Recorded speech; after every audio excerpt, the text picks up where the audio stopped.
Welcome, everybody. This is the Jaden Jeffs Podcast, and today we are talking about cults. Today I'm going to give you 5 keys to becoming a good cult leader. And if you do these things, if you can apply these things, anybody could become a cult leader. We're constantly being manipulated by one another. And these are 5 of the key manipulation tactics that people might use on you or you might use on others. So you can avoid bad by these things or you could do bad by these things. It's your choice.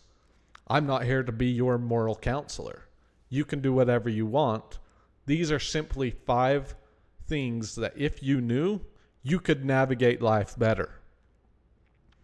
So my first tip to becoming a good cult leader is to master the vibrations of authenticity. That's right. Why is it that someone really believes what you say?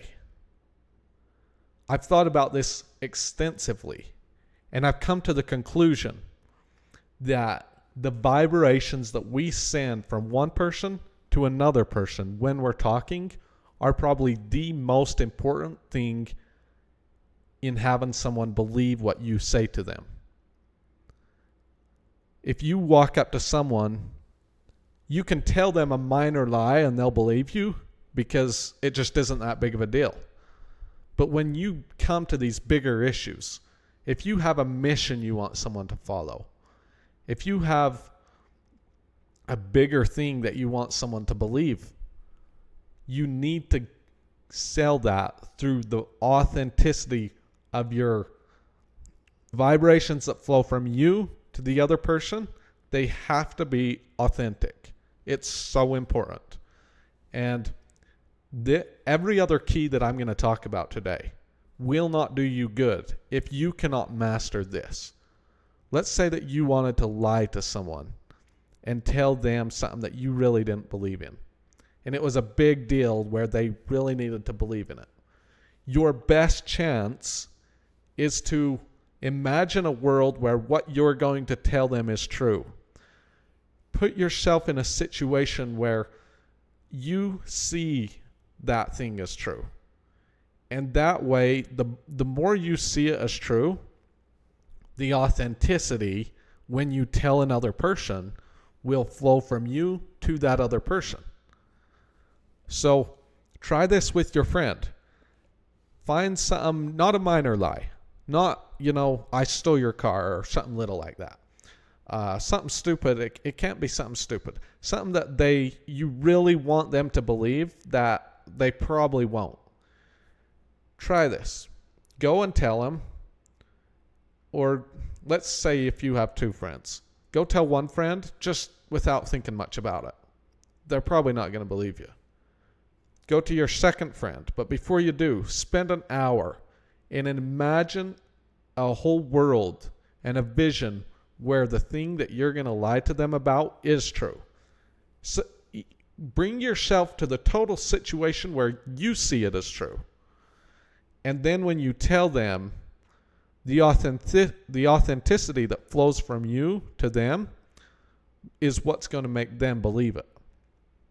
So master the art of authentic vibrations. It's so important. Everything else doesn't really matter if you don't have this figured out. And my second key is master the art of reading emotions.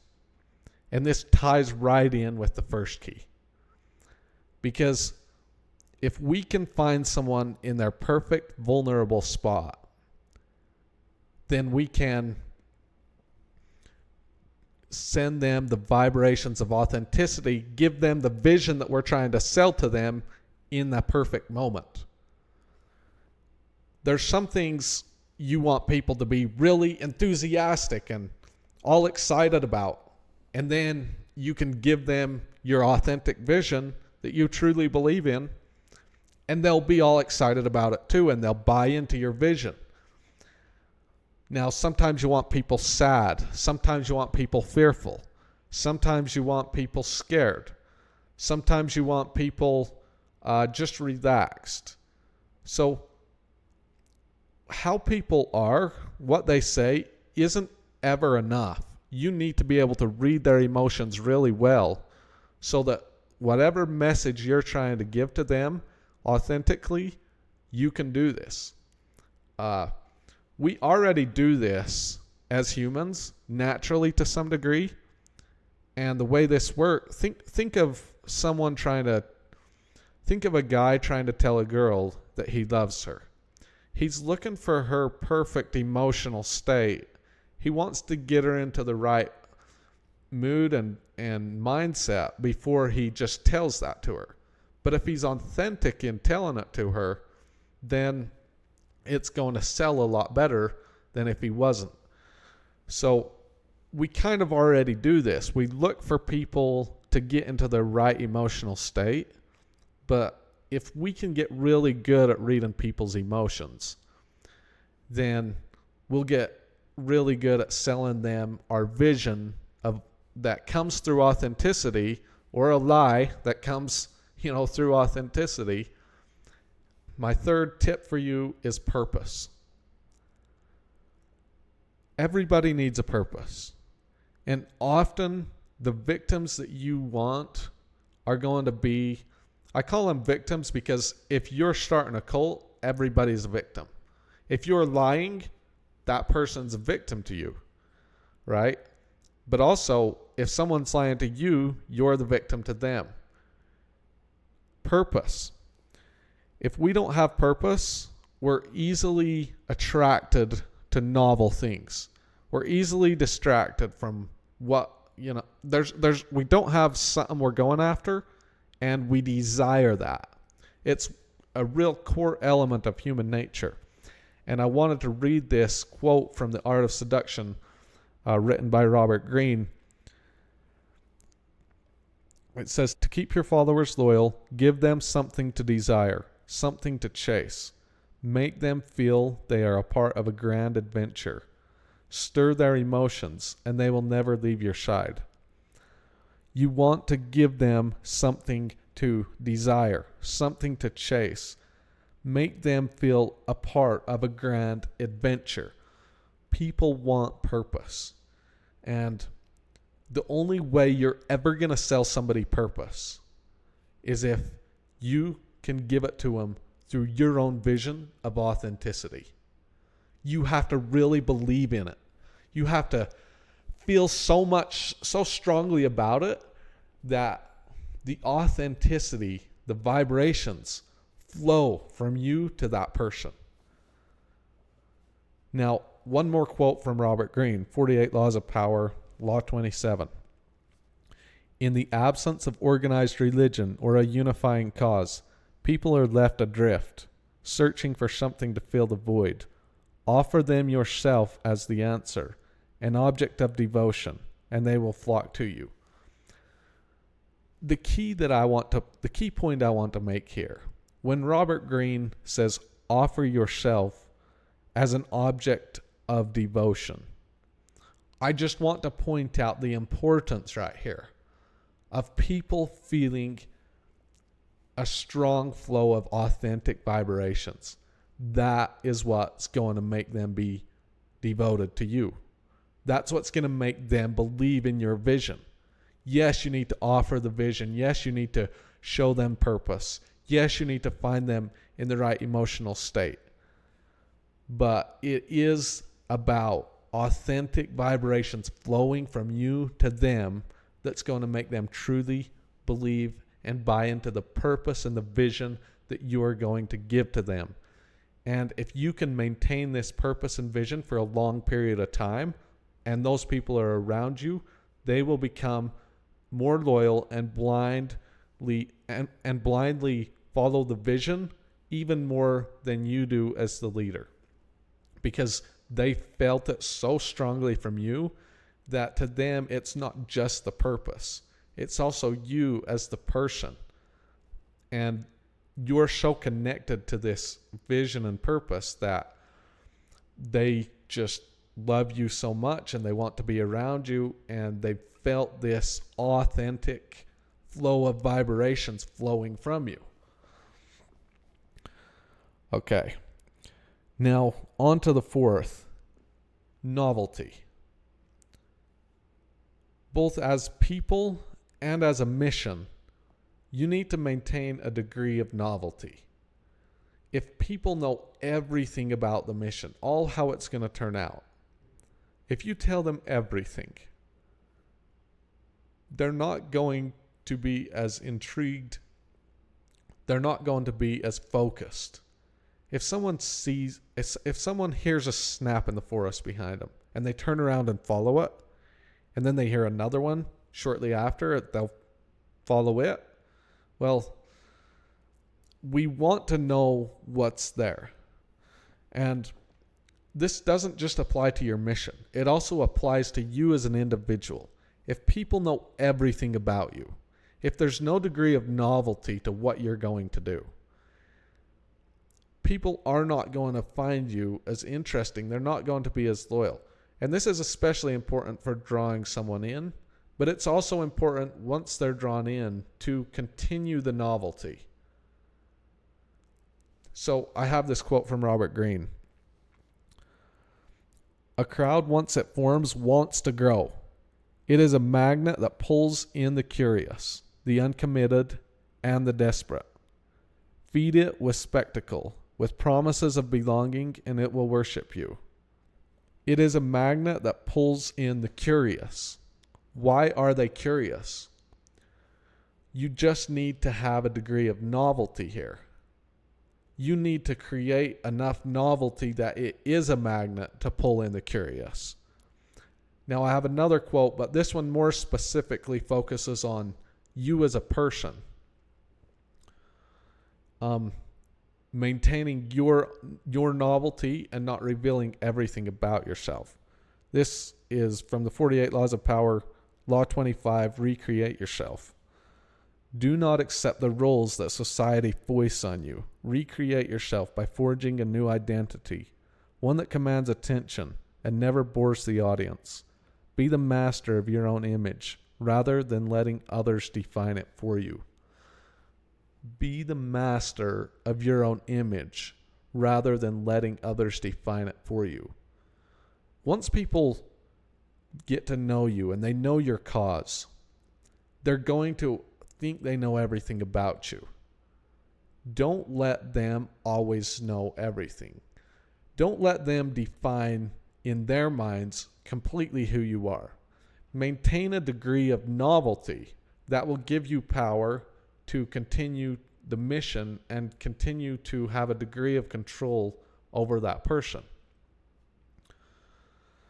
Okay, on to the fifth tip I'm going to give you here today is authority over others.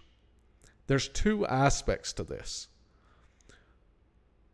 As humans, we like to feel like we are in control.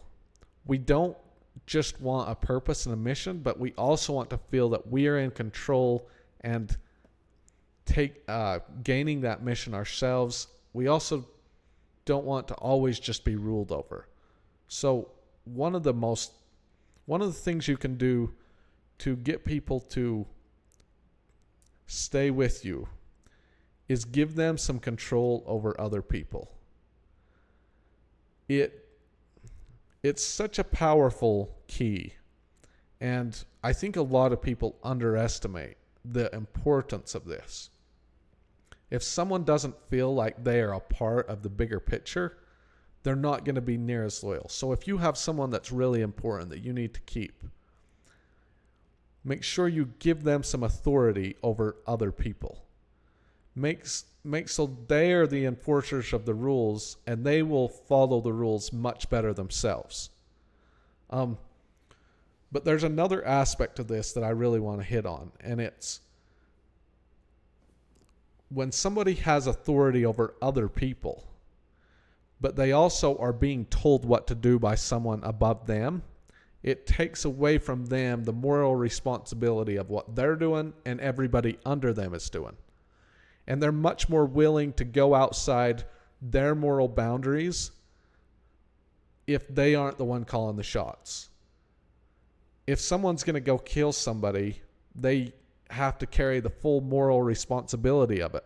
But if they're told to, well, it's a lot easier to say, well, I was told to. It applies for every other thing in life. So authority over others is about removing the moral responsibility from people and also making them feel in control to some degree.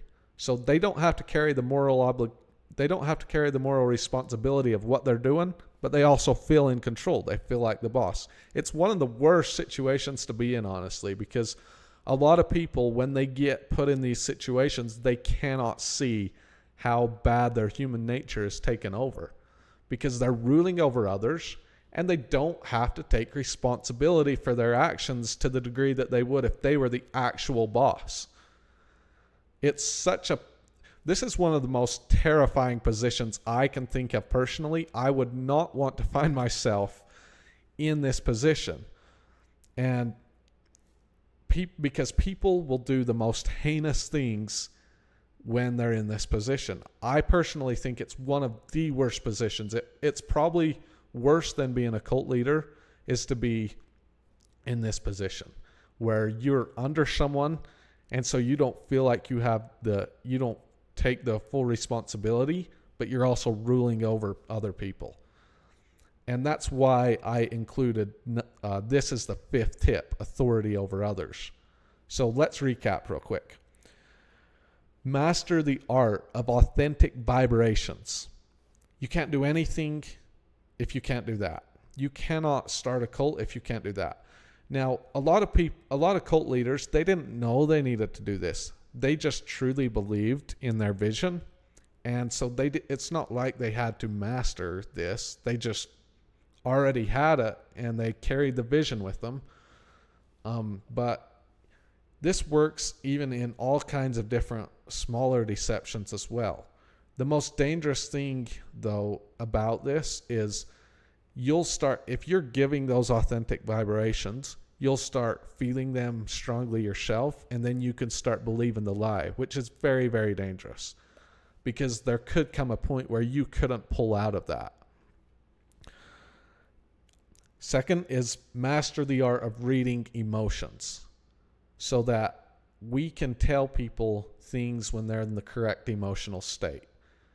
You can't just go by what people are saying. You often can't even go just by how their face looks. You need to really master all the details. Often that includes asking them some questions and spending some time with them. And then you can give them your vision authentically through authentic vibrations in their most vulnerable state. And them feeling the power of that in that moment, even though later they have second thoughts, they're going to remember that powerful moment where they were in a vulnerable emotional state and also felt a flow of authentic vibrations from you. And the memory of that is going to bring you more and more opportunities to give them that feeling until they buy into your vision and mission, if that makes sense. The third is purpose.